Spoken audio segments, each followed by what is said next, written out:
Cube Radio.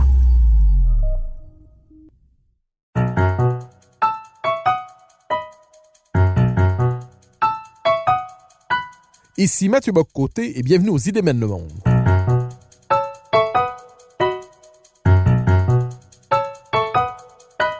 À travers le regard des intellectuels québécois et européens, nous chercherons à comprendre les grands débats qui façonnent notre époque.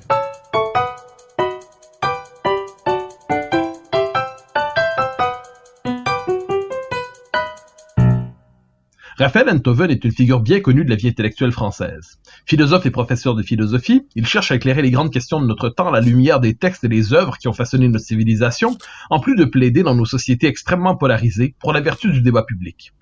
Il y a quelques semaines, il s'est présenté à nous sous un nouveau visage, celui d'écrivain, en publiant un premier roman, Le Temps gagné, qui suscite de nombreuses réflexions chez les commentateurs, certaines éclairées, d'autres moins. C'est un plaisir de le recevoir aux Idées mènent le monde. Raphaël Enthoven, bonjour. C'est un plaisir d'être avec vous. Bonjour Mathieu. Alors, première question toute simple, pourquoi et comment migre-t-on de la philosophie vers la littérature? Qu'est-ce qui nous pousse à passer du commentaire des œuvres et de l'analyse de la participation au débat de société à la littérature? Est-ce que vous le portiez depuis toujours à la manière d'une tentation ou c'est apparu à la manière d'une nécessité plutôt récemment? C'est apparu à la façon d'une nécessité. Si j'étais lacanien, je dirais, puisque vous avez dit commentaire, qu'en somme, je suis passé d'un commentaire à un comment dire. Mais je ne suis pas lacanien. Pourtant, c'est vraiment ça qui s'est passé. C'est-à-dire que je ne saurais pas vous dire pourquoi j'ai écrit ce livre.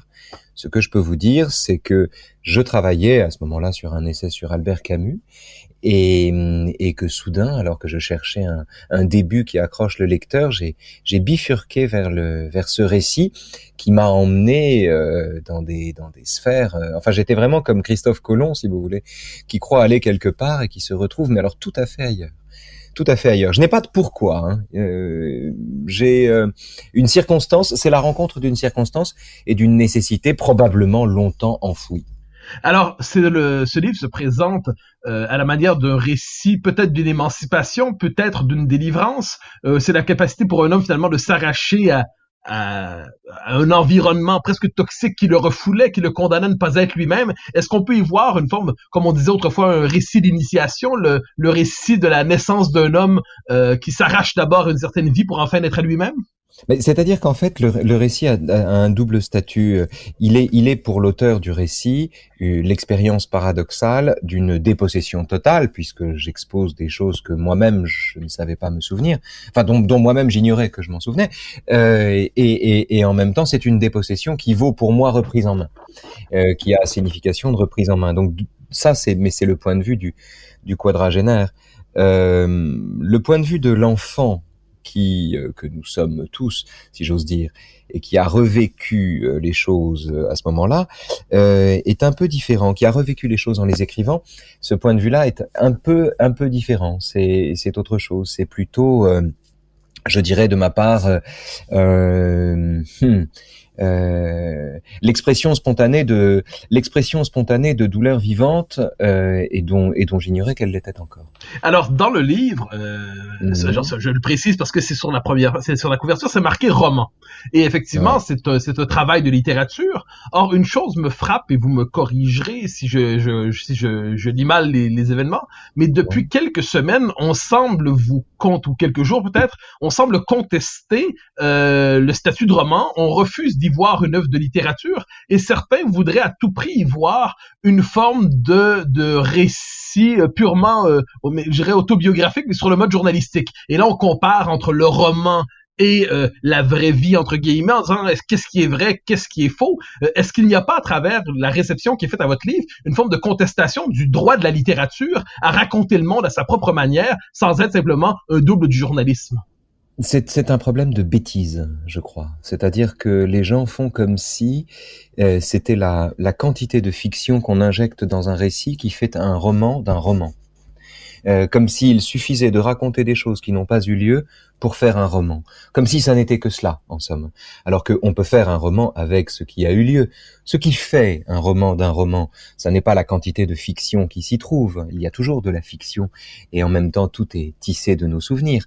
C'est pas ça qui fait un roman. Ce qui fait un roman, c'est la façon dont on raconte les choses. C'est l'ordre qu'on leur donne. C'est la destination qu'on leur donne. C'est le fait d'inscrire un récit entre un début et une fin qui, à mon avis, lui donne un sens.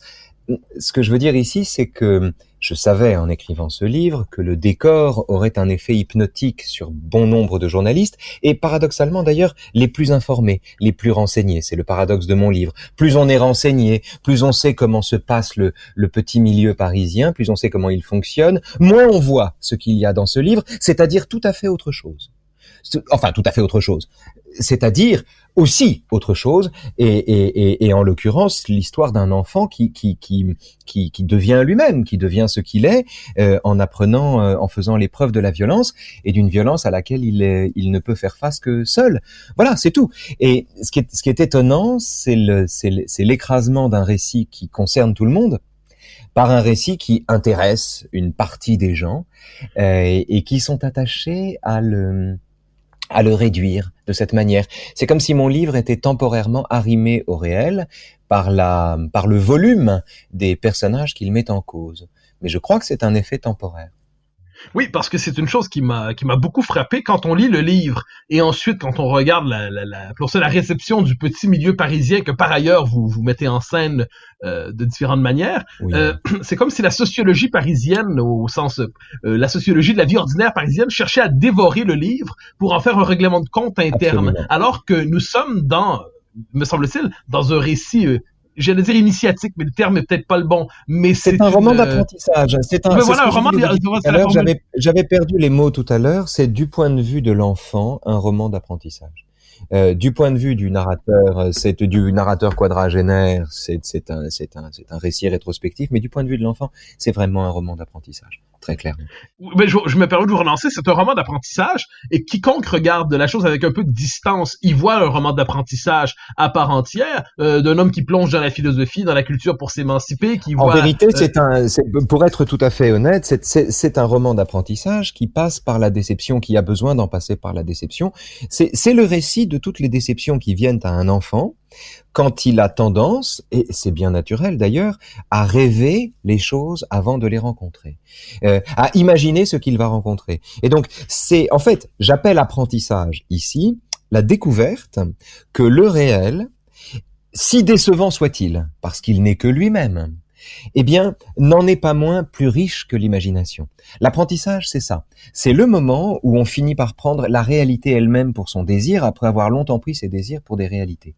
Et en somme, c'est ça que le livre raconte. Alors, il est vrai que le livre raconte ça dans un décor dont beaucoup de commentateurs ont énormément de mal à faire abstraction. Mais je dois dire que des lecteurs font cet effort plus spontanément. Camus disait « Les grands auteurs ont des commentateurs, les autres auront des lecteurs », ce qui paraît-il est méprisable. Eh bien voilà, j'en suis là.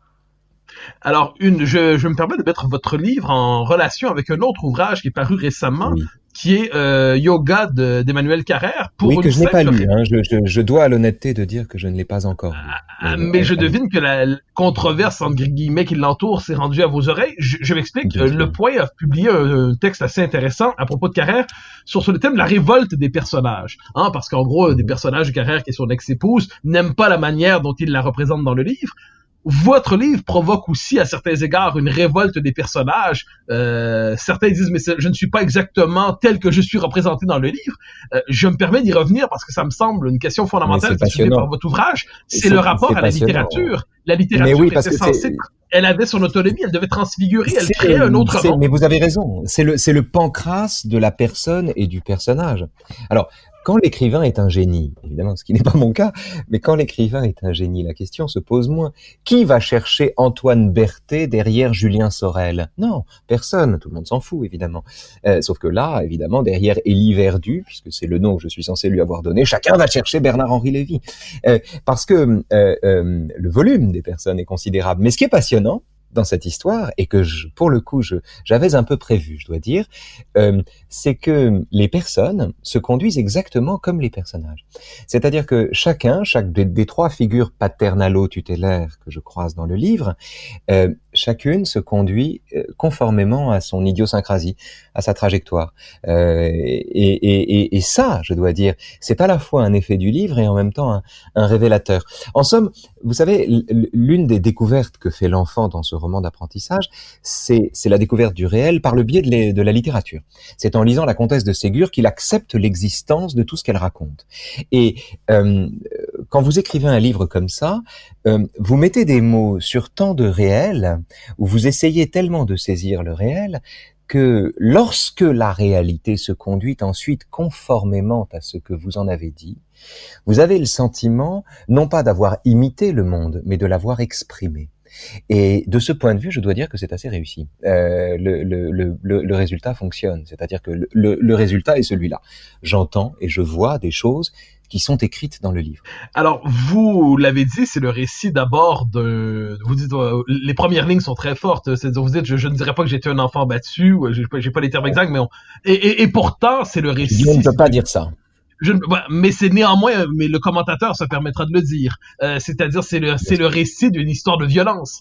C'est une histoire de violence. C'est-à-dire qu'on ne sait pas quand il dit on peut pas dire ça. Je n'étais pas, je crois, ce qu'on appelle un enfant battu.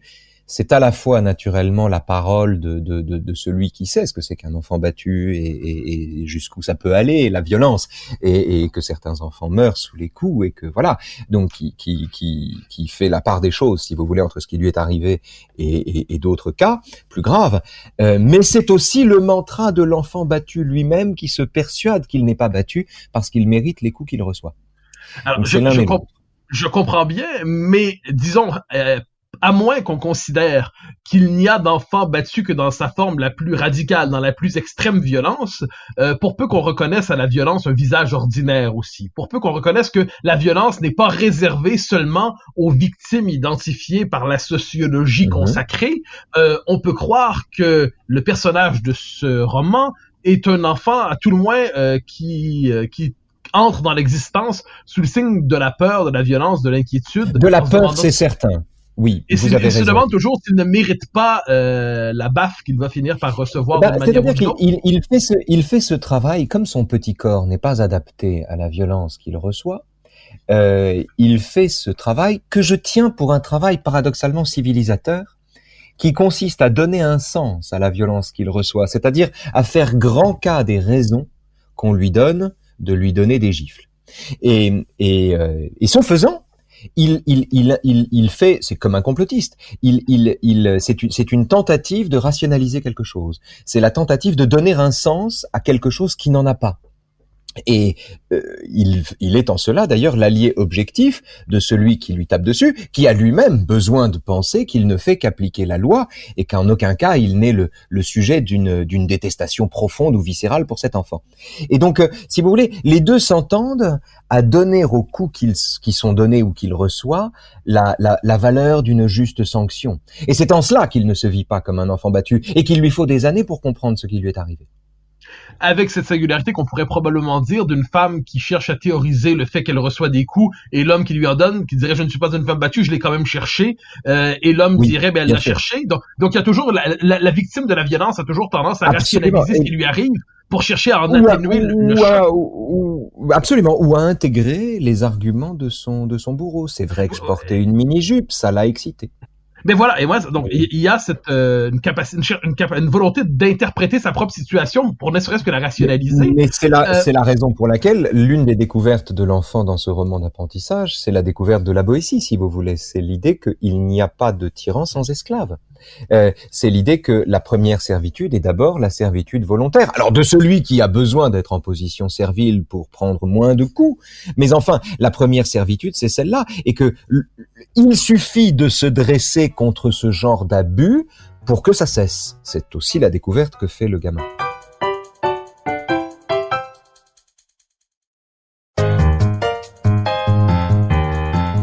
Alors, une chose qui me frappe, et là je passe du livre à sa réception parce que les deux, parce que finalement on est condamné à parler des deux en ce moment, c'est que finalement, on ne vous accorde qu'à moitié le droit de raconter ce qui est néanmoins une souffrance.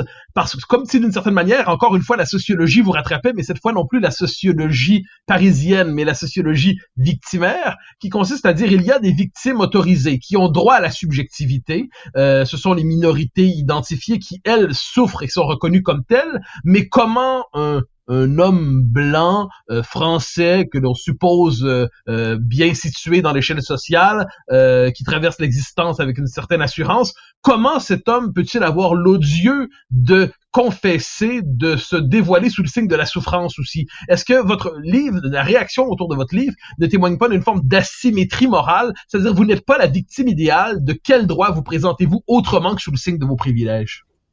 Ouais, j'ai pas une gueule de victime, effectivement. C'est le paradoxe de la société où nous nous trouvons, qui, à bon droit d'ailleurs, se flatte d'avoir libéré la parole des victimes, et il faut bien reconnaître que dans un certain nombre de cas, c'est le cas, et il faut le saluer. Mais enfin, on est dans une société qui se pique ou qui se flatte d'avoir libéré la parole des victimes, tout en triant parmi les victimes entre celles qui ont le droit de s'exprimer et celles qui, pour des questions d'identité sociale ou d'identité tout court, sont privées de ce droit par essence, par principe, par définition, et dont les aveux sont, ou dont les confessions sont à cet égard immédiatement tempérés. Ouais, ils nous emmerdent, on n'en a rien à foutre, les états d'âme existentiels de Saint-Germain-des-Prés, c'est-à-dire tout est fait pour minorer l'originalité d'une douleur, ou banaliser l'originalité d'une douleur, ou désuniversaliser la douleur, si vous voulez, la régionaliser, en somme, en faire une petite affaire de quartier.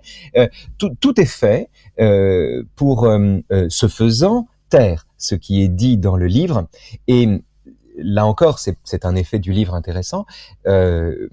Le livre raconte précisément ça. C'est-à-dire que le livre raconte précisément la façon dont quelqu'un essaie de prendre la parole malgré le consensus des familles. C'est la situation paradoxale de celui qui ne se sent exister nulle part et qui pourtant est perçu par les autres comme étant au centre de tout.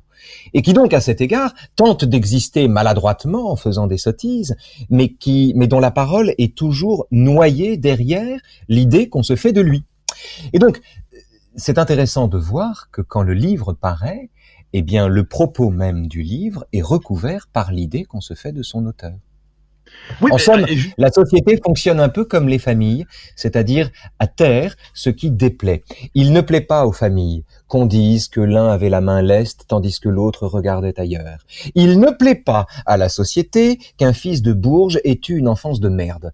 Ça ne plaît pas. Et donc, il y a là une sorte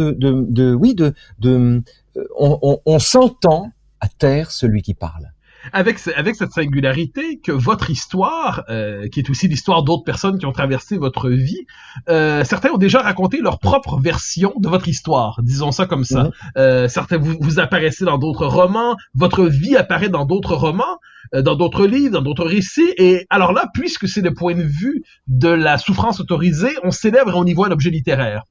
Puisque vous le racontez de votre point de vue, vous le racontez de votre point de vue, donc à partir de vous avez la mauvaise identité sociale de ce point de vue, parce que vous n'êtes pas en droit de dire autre chose que vous commettez le mal, mais jamais vous ne le subissez. Est-ce qu'il n'y a pas à travers ça, moi, c'est que ça me frappe lorsque je vous lis et lorsque je vois ce qu'on dit de votre livre, j'ai l'impression que se dévoile à travers tout ça une incompréhension dans le commentaire autour du livre de la nature humaine, c'est-à-dire qu'autrement dit, certains sont si bien placés dans l'ordre des choses, dans l'ordre de la société, qu'ils ne souffrent pas, ne peuvent jamais souffrir, et s'ils souffrent, ce n'est que petite souffrance, et s'ils osent le confesser et en faire objet de littérature, ça devient narcissisme. Et me semble-t-il qu'une leçon, c'est que la douleur est universellement partagée sur cette terre, elle frappe tous les hommes, ne serait-ce que par leur mortalité, et c'est ce que vous nous rappelez, me semble-t-il, dans votre livre.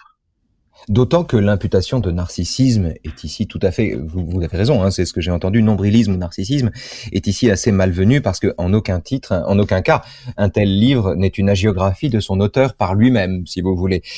Il n'y a pas ici la confection d'un profil flatteur, ça n'est pas ça l'enjeu. Ma personnalité ne me paraît pas une cause à défendre. J'ai pas fait ça pour me dorer la gueule ni me donner bonne image. Mais ça fait partie, si vous voulez, l'imputation de narcissisme fait partie de ces éléments qui sont, à mon avis, destinés uniquement à faire taire la singularité d'une douleur. Dans le livre Rien de grave de Justine Lévy en 2004, je crois, dans son livre, Justine Lévy raconte que le personnage auquel elle prête explicitement mon visage l'a contrainte à avorter et a donné à l'enfant qu'il a eu plus tard le nom qu'il avait prévu de donner à l'enfant qu'il devait avoir avec elle. Elle raconte ça. Alors bon, pourquoi pas, hein, chacun raconte ce qu'il veut, si vous voulez. Le seul problème, c'est que quand moi-même je raconte ma version des choses, alors quand elle raconte ça, on trouve ça intéressant, on trouve ça émouvant, on trouve ça plausible, et quand celui dont il est question s'en indigne, on lui dit mais rien ne prouve que tu es le véritable personnage du livre, ou bien écoute, si j'étais toi, je ne la ramènerais pas. Et c'est ainsi que les choses fausses deviennent vérité, c'est ainsi que la littérature organise le réel et crée un discours plausible qui devient vérité avec lequel on apprend à vivre. Et quand 15 ans plus tard, l'intéressé délivre sa propre version des choses, il a d'autres façons d'être indiscret, puisque moi je décris le corps de l'autre. Je ne décris pas son comportement présumé, je décris son corps. Et là, en revanche, ça n'est plus un témoignage. Là, c'est une revanche. Là, c'est une vengeance. Là, ce sont des pages disqualifiantes. Là, c'est un motif suffisant de censure objective du livre. Et ce décalage, si vous voulez, alors que, honnêtement, pardonnez-moi, si je dis ce que vous faites quand vous allez aux toilettes, je n'apprendrai rien à personne. Si je dis, en revanche, que vous avez eu un comportement ignoble quand votre femme était enceinte, là, je vous mets gravement en cause. Mais non, c'est la version organique des choses, celle que j'ai proposée 16 ans plus tard, qui elle est infâme. Alors j'entends votre diagnostic et j'entends que vous disiez qu'en somme il y a 2 poids 2 mesures selon des identités sociales, selon le sexe aussi, femme ou homme, bref, qu'on a des gueules de victimes plus ou moins. C'est vrai. Je crois qu'il y a aussi dans la société un tabou autour du corps et de l'idée que le corps est un inviolable et qu'en somme on vous viole moins, on vous agresse moins quand on dit ou quand on invente le comportement infâme que vous avez eu que quand on décrit ou quand on dit de vous quelque chose d'aussi naturel que la défécation. Et dans ce décalage-là, il y a à mon avis quelque chose qui est de l'ordre d'une imputation morale. De l'ordre d'une calomnie du corps. Le sentiment qu'il est moins grave de dire de vous que vous avez eu un comportement infâme que de dire de vous ce qui se passe quand vous êtes dans la salle de bain, dans votre salle de bain, ce sentiment-là est aussi un signe des temps et un renseignement sur l'ordre moral. Alors, je me permets de vous ramener sur cette question qui me semble fondamentale pour votre œuvre, votre travail au fil des ans, qui est la tension peut-être, la contradiction peut-être, ou à tout le moins simplement la concurrence, la complémentarité entre la philosophie et la littérature. Jusqu'ici, vous avez abordé le monde sous le signe de la philosophie, pour l'essentiel. C'est-à-dire à la lumière des grands textes que vous commentez, que vous explorez, que vous traduisez mentalement pour le monde d'aujourd'hui. Vous participez à la vie publique aussi sous le signe de la querelle publique en rappelant l'importance du désaccord civilisé.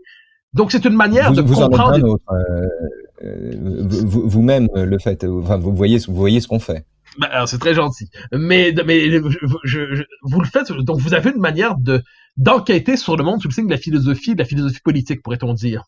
Vous avez privilégié, par ce livre, une nouvelle manière d'enquêter sur le monde, qui est la littérature. Ça oblige presque à renouveler sa manière d'enquêter sur le monde. On ne part peut-être pas à la recherche des mêmes sentiments, des mêmes idées, des mêmes modes d'explication. Alors, je dirais, au terme de ce premier roman, que diriez-vous de la singularité? Qu'est-ce que la littérature apporte dans la capacité à comprendre le monde qui manque à la philosophie? Pas seulement qui la complète, mais qui peut lui manquer. Qu'est-ce que la littérature a d'absolument singulier lorsque vient le temps de raconter non seulement sa propre vie, mais à travers sa propre vie, la vie des autres, l'existence, la douleur lorsqu'elle a l'universel aussi? Je crois que cet intervalle entre la littérature et la philosophie, que pendant très longtemps j'ai voulu nier, en camusien ou en lecteur de Nietzsche, qui considère ou en lecteur de Bergson, qui était prix Nobel de littérature, qui considère que les grands écrivains, que les grands philosophes sont de grands écrivains. Mais pour être tout à fait honnête avec vous, je dirais qu'effectivement, l'intervalle entre la littérature et la philosophie, tel qu'on peut le vivre une fois qu'on a écrit un roman, c'est Eh bien, c'est ce que j'appelle le temps gagné. C'est-à-dire, c'est l'extraordinaire célérité intuitive que donne le fait de raconter une histoire et qui enjambe les étapes. Alors, pour le pire, ça rend péremptoire. Mais on a le droit en littérature d'être péremptoire et con, ce qui m'arrive très souvent dans le livre avec joie et volupté. Mais ça rend péremptoire, ça rend sot, si vous voulez. Ça donne un peu le sentiment que voilà, le monde n'a qu'à s'adapter à son désir. Ça, c'est pour le pire. Mais pour le meilleur, ça permet, je crois, de condenser en quelques mots, en quelques phrases, en un geste, toute une vie, toute une journée, toute une pensée. Et les outils dont on dispose quand on sait raconter les histoires sont des outils d'une toute autre nature. Le paradoxe, si vous voulez, c'est que il ne faut pas vouloir dire quelque chose pour que quelque chose se dise dans ce qu'on raconte. Moins on a d'intention, me semble-t-il, plus le texte en lui-même est ouvert à une pluralité d'interprétations. Moi, quand j'ai écrit ce livre, j'ai pris le parti d'une sincérité radicale. Non pas parce que la sincérité aurait une sorte de primat moral sur le mensonge, je crois pas ça du tout, mais en revanche, la sincérité, le fait de ne pas tricher, tout simplement, permet de faire jaillir des cohérences qui, sans cela, resteraient tout à fait insoupçonnées. Et c'est de ce point de vue, je crois qu'il y a dans la littérature une vitesse de pointe, si vous voulez, que la philosophie n'atteint pas. Alors, vous avez évoqué... Comme dans la musique, d'ailleurs, voilà. Oui. Vous avez évoqué un peu plus tôt la question appelons ça, de la possibilité de la littérature contre le consensus des familles. Ce qui me semble tout à fait fondamental, c'est-à-dire souvent les plus grandes œuvres viennent de la capacité de dévoiler ce que tous savaient, mais tous conspiraient pour que cela ne se sache jamais. Disons ça de cette manière. Je ne veux surtout pas me faire psychologue, d'autant que j'en ai ni le talent ni la vocation, mais lorsqu'on décide de se mettre au roman, d'écrire son premier roman, est-ce qu'il y a néanmoins le sentiment d'une transgression, d'un viol de la conscience des autres, d'un viol du pacte familial, lorsqu'on se permet de dévoiler ce qui avait été presque globalement caché? Est-ce que c'est se faire violence à soi-même que d'être capable de livrer ses secrets de famille aux autres, ou c'est tout simplement libération? Non, parce que vous n'êtes pas impunément l'ambassadeur d'autant de secrets pendant si longtemps. Vous ne portez pas cela en vous impunément. Donc, évidemment, le geste qui consiste à s'en débarrasser, à déposer ce fardeau, en somme, est un geste qui peut être douloureux. C'est aussi douloureux que de se retirer un couteau. Imaginez, vous avez un couteau dans le corps. Voilà, il est planté. Et il est planté de telle manière que vous pouvez vivre avec, mais qu'en revanche, si vous le retirez, l'hémorragie peut vous tuer. Eh bien, j'ai fait le choix de retirer le couteau. Voilà, tout simplement. C'est-à-dire d'opter pour l'alternative de la guérison ou de la mort. Mais il y a quelque chose de cet ordre-là. C'est un couteau qu'on retire. Mais ce qui est intéressant, vous avez employé le mot de conspiration, et effectivement, le mot est bon. C'est une conspiration inconsciente. J'insiste là-dessus. C'est très rare que cette conspiration arrive à la conscience. Mais dans les familles, il y a la conspiration du silence. Toujours. Il y a toujours des cadavres dans le placard, et il y a toujours des gens qui sont implicitement mandatés pour bien maintenir la porte close. Et ça se passe dans toutes les familles. Le meilleur exemple, le paradigme, le modèle absolu, l'archétype de ça, évidemment, c'est Festen. Peut-être nos auditeurs ont-ils vu ce film, sinon il faut qu'ils le voient. C'est un chef-d'œuvre. Festen, c'est quand même l'histoire d'un fils aîné qui dit à son père, le jour de ses 60 ans, au moment de lui faire son compliment, qui raconte devant tout le monde qu'il l'a violé, lui et sa sœur, pendant des années quand ils étaient petits. Et c'est l'histoire du combat que mène ce jeune homme pour faire advenir cette vérité, malgré la mère qui dit qu'il délire, le frère qui va jusqu'à l'attacher à un arbre pour l'empêcher de parler. C'est-à-dire tout ce qui, dans les familles, conspire à taire la chose. Alors, évidemment, ma situation n'a absolument rien de comparable, si ce n'est que le dispositif est identique. C'est-à-dire que tout est fait, là encore, pour soit soit par l'imputation morale en disant que c'est un livre infâme, soit par l'imputation sociologique en disant que c'est de la merde de petits bourgeois, soit par l'imputation territoriale en disant que c'est du germano-pratinisme, si vous voulez. Tout est fait pour taire ce qui devait être dit là. Le seul inconvénient, c'est que je dispose moi-même d'outils qui me permettent d'être entendu. Et là, on est vraiment en présence d'un combat singulier, grâce au livre, dont l'issue est indécise d'ailleurs. Parce que rien ne me permet de dire aujourd'hui que ce livre ne va pas tomber dans les oubliettes dans 2 mois, si vous voulez, au titre d'un récit crapoteux, un de plus, qu'on pourra lire chez son coiffeur. Je ne sais pas. Peut-être c'est son destin. Alors, je me permets néanmoins de vous relancer sur cette question de la famille, disons jusqu'au bout. Est-ce que vous avez l'impression de vous être délivré de ce secret de famille au terme de l'histoire, ou est-ce que le récit est par définition toujours inachevé? Une fois la dernière page écrite, une fois le livre publié, est-ce que le couteau était retiré, pour reprendre votre image? D'une certaine manière, oui. Je suis bien obligé d'admettre ça. D'une certaine manière, oui. J'étais si surpris moi-même de pouvoir si facilement raconter ce que je racontais, qu'en somme, il me semble que le couteau ne tenait plus que par un fil, et qu'il ne demandait qu'à tomber. Au fond, les plaies étaient suffisamment closes ou vieilles pour supporter que le couteau disparût. Et j'ai eu cette impression-là, c'est-à-dire j'ai eu plus le sentiment que le couteau est tombé de lui-même, au fond. Tant les choses me sont venues naturellement, j'ai écrit ce livre en 3 mois, et quasiment dans l'ordre dans lequel je l'ai présenté au lecteur. Donc oui, je dirais que le couteau a été retiré, mais j'ai plutôt l'impression que le couteau est tombé de lui-même. Alors, une dernière question que je m'en voudrais de ne pas vous poser, qui nous ramène au début de l'entretien. Vous avez, vous parlez, et même au début du livre, je dirais, vous me contredirez, mais que vous avez tendance à relativiser la douleur de l'enfant, la douleur, autrement dit, en disant que c'était pas exactement ça, c'était peut-être ça, mais un peu autre chose, puis il y avait quand même des raisons.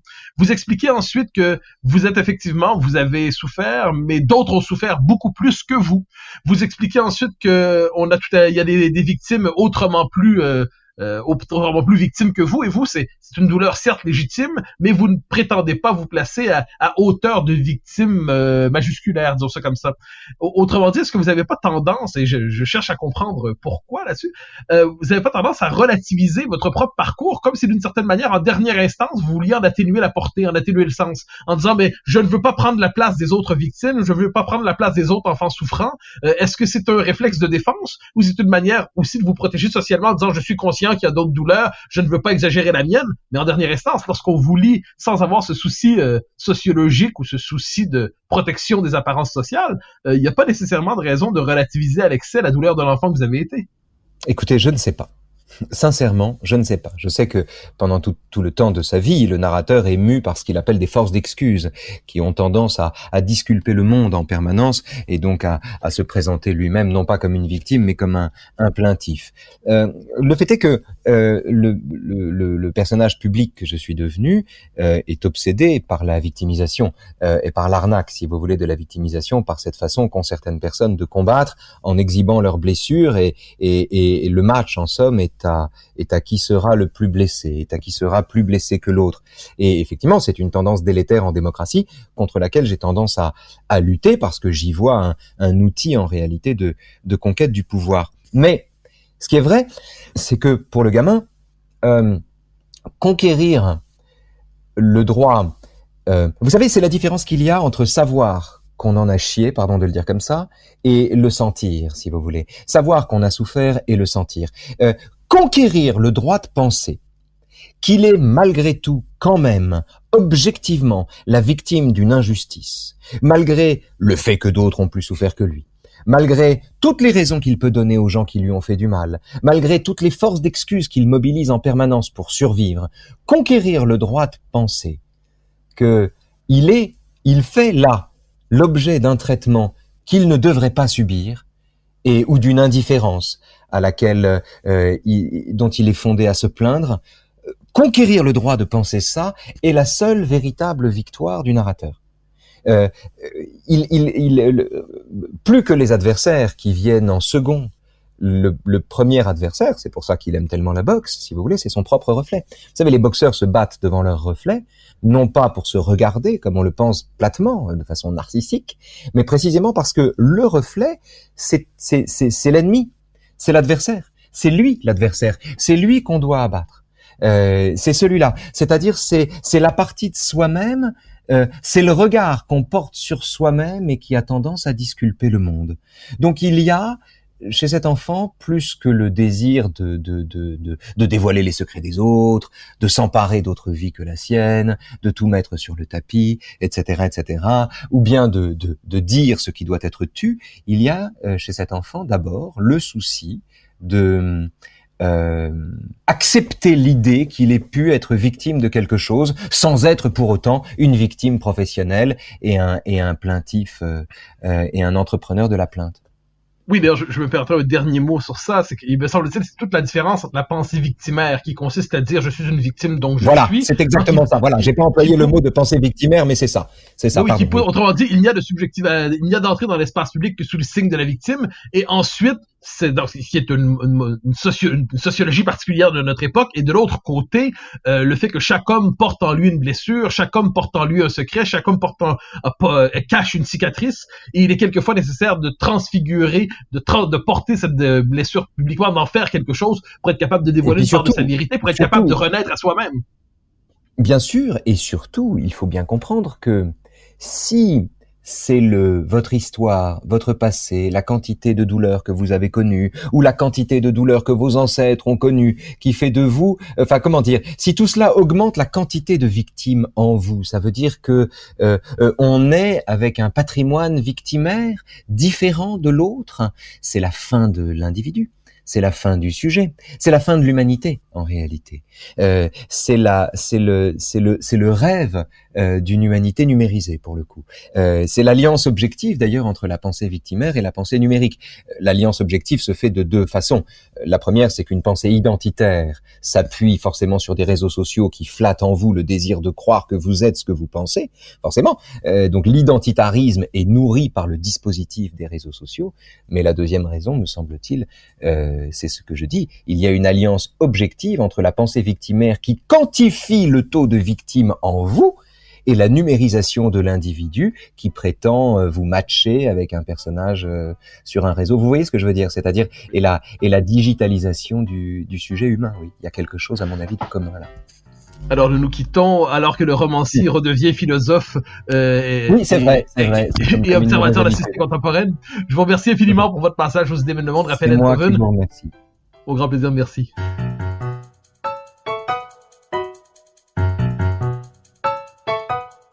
Chers auditeurs des Idées mènent le monde, vous pouvez faire connaître le balado sur vos réseaux sociaux en partageant les épisodes que vous aimez.